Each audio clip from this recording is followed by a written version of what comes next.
It's time to talk about the third and final melee released with the new war. Again, no spoilers, I'm just going to talk about this whip, the Verdilac. It's farmed up exactly like the others after the quest in the new war, and once again has some unique and hidden features to uncover. So what is it good for? I'm the Engineer, let's solve a practical problem.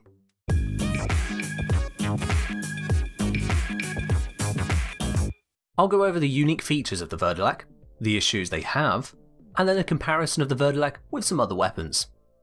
First, the combo override. The Verdilac's unique combo is on the blocking attack, by holding aim and then pressing melee. The combo has 3 moves, with a total duration of 4 seconds at 1.0 attack speed. The main hits of this combo are first a strike for 400% damage, and then a projectile with 400% damage. The second move is a 200% damage strike with a guaranteed slash proc, and then a projectile dealing 200% damage. The third strike is a 500% damage attack with guaranteed knockdown, and then a projectile which deals 500% damage.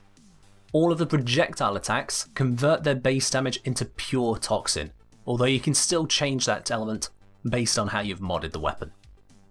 For basic single target DPS for this stance then, that comes to 550% on average. For comparison, existing whip stances have at best 333% or 370% for Burning Wasp and Coiling Viper respectively. Now getting all of those hits to apply though can be its own job, as even in a testing environment many attacks just missed. This happens most often with the initial 400% hit and then the 500% projectile hit, if the knockdown puts you or the enemy in an unexpected spot of course. Add on to that the hit positions aren't fully intuitive. Now the projectile attacks can hit twice if the enemy is at least around 10 meters away. The way this works is that the projectile has punched through for a short distance, but then it pops if it hits something after that distance, but before going the full distance the projectile can travel. Now the pop appears to be an explosion, and yet it only deals full damage to the target that stopped it travelling further, effectively double tapping one enemy. Every enemy within a couple meters of where the projectile pops is then hit by a separate explosion damage, but the value is significantly lower, around 1% of the projectile's normal damage. So that is easily ignored. For all intents and purposes, the projectile doesn't have a real AoE. Also of note, the projectiles that are launched do not add to the combo meter and do not refresh it. So make sure you include physical attacks to keep the combo up, especially if you're not using Naramon. Now in testing I did find that there are at least 2 other hits in this combo that exist. One for 400% damage on the first move, and one for 500% damage on the second move, both happening almost simultaneously with the projectile being launched. These hits appear to be literally point blank damage though, being very hard to replicate even when I was stood next to the enemy. For all practical purposes in normal gameplay, these 2 ultra point blank hits can be ignored as they are that unreliable. So the Verdilac combo is a little fraught with extras that are strangely unreliable. Hits with hitboxes that don't relate at all to how the weapon is being used, and explosions with a fraction of the power that the visual would imply. But on the more positive side, the Verdilac combo has a force slash proc where no other whip has one on normal attacks. This should be a benefit against armor targets.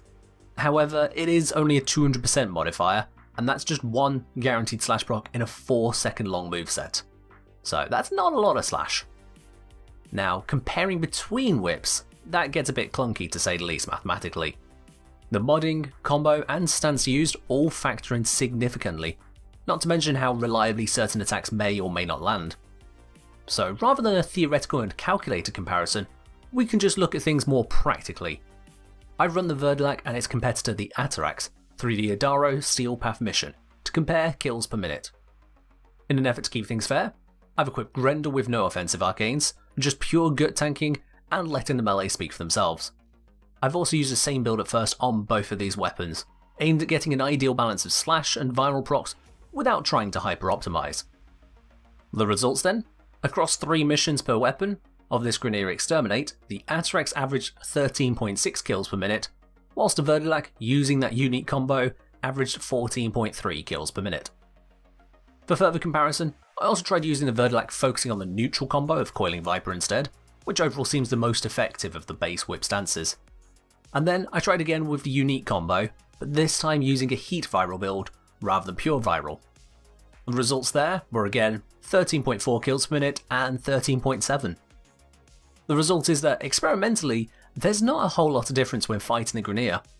There may be a few percent one way or the other, but it seems that the high slash of the Atrex almost fully compensates for whatever the Verdilac can bring to bear, making them about equal there. The story is not the same for the Corpus missions though. While the Atrex can keep up against armoured targets, the Verdilac's multi-hit range projectile and innate toxin make it much more powerful for dealing with shields.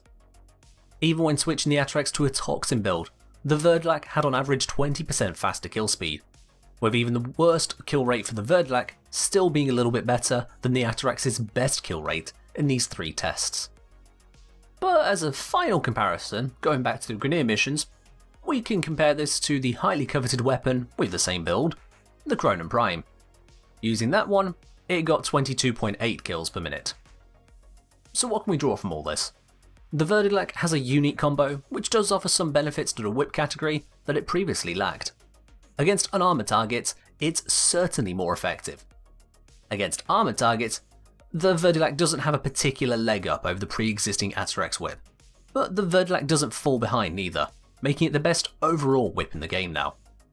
The projectile attack is both rather unique and viable to use. That said, the Crowned Prime still beats out this entire category, and let's not even consider the Glaive Prime. There are some aspects of the meta which simply can't be challenged. But if you really want to use a whip, the Verdilac is the way to go. I hope you have enjoyed this video. If you have, or learned something new, make sure to give it a like and subscribe as well to catch more videos as they go live. This is the end of the series I'm doing on the new melee weapons that have come out with the new war, so as always, crack whips, launch bombs, and fight well, Tenno.